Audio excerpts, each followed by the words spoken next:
వాకిళ్ళు. Welcome to సంతోషం TV. ప్రకృతి విలయాలు ఎన్ని వచ్చినా మానవుడు మాత్రం తమ స్వార్థాన్ని విడిచిపెట్టడం లేదు.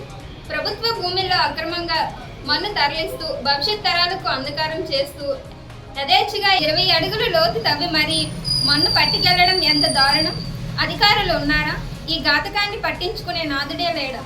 పార్వతీపురం మన్యం జిల్లా సాలూరు మండలం పిఎన్ బొడ్డవలస.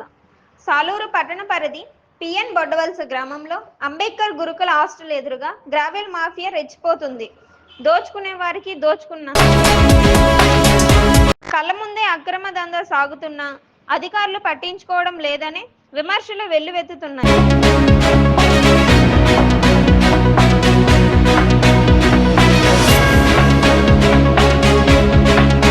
అక్రమాలను అరికట్టవలసిన అధికారులే సలం చేయడంతో అక్రమార్కుల దందా 3 ట్రాక్టర్లు 6 లారీలుగా సాగిపోతుంది.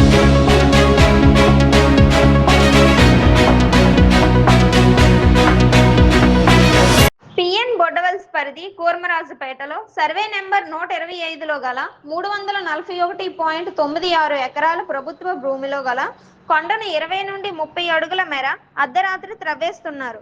అలా త్రవ్విన గ్రావెల్ను అనుమతులు లేకుండా పెరసాగరం అనే చెరువులో సర్వే నెంబర్ 156లోని 30.52 మరియు 157లోని 40.82 ప్రభుత్వ భూమిని కప్పేస్తున్నారు. ఒకే సమయంలో 2 ప్రభుత్వ భూముల్లో అర్ధరాత్రి పూట యథేచ్ఛగా అక్రమాలు సాగుతున్నాయి.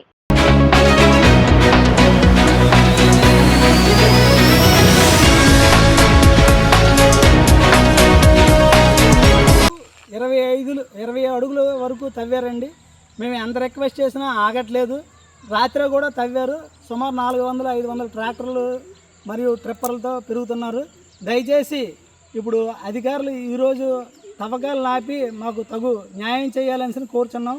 అదేవిధంగా ఎదురుగా హాస్టల్ విద్యార్థులకు కూడా లేకపోతే చుట్టుపక్కల స్కూల్ విద్యార్థులు కూడా ఈవినింగ్ ఇక్కడికి వచ్చి ఆడుకుంటుంటారు.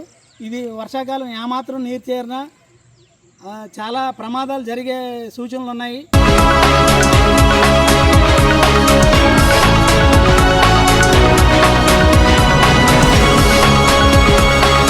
సాలూరు మండలం కూర్మరాజుపేట గ్రామం సర్వే నెంబర్ 125 గల 341 ఎకరాల్లో ప్రభుత్వ భూమి పారంబోకులో గల కొండను అర్ధరాత్రి తవ్వుతున్న వారిపై చర్యలు తీసుకోవాలని కోరుచున్నాం. అయ్యా, మేము పిఎన్ బొడ్డవలస పరిధి పొలాల్లో వ్యవసాయం ఆధారంగా జీవిస్తున్నాము. మాకు పిఎన్ బొడ్డవలసలో సర్వే నంబరు 25లో 1 అనుసరించి 125లో గల 341 ఎకరాలు సర్వే భూమిని అర్ధరాత్రి గ్రావెల్స్ తవ్వడం జరుగుతుంది. 20 నుంచి 30 లారీలతో పెరుగుతున్నారు. పర్మిషన్ లేకుండా కొండని గ్రావెల్ పేరసాగరము సర్వే నంబరు 157, 156 చెరువుని కప్పుతున్నారు. ఒకసారి మేము కూడా చెప్పి చూసాము. అధికారులు నిర్లక్ష్యంగా ప్రవర్తిస్తున్నారు. అధికారులకి కంప్లైంట్ ఇవ్వడం కూడా జరిగింది. ఇటువంటి పరిస్థితిలో కూడా ఇప్పుడు 10 రోజుల నుంచి ఎంఆర్ఓ గారిని కలుస్తున్నాము.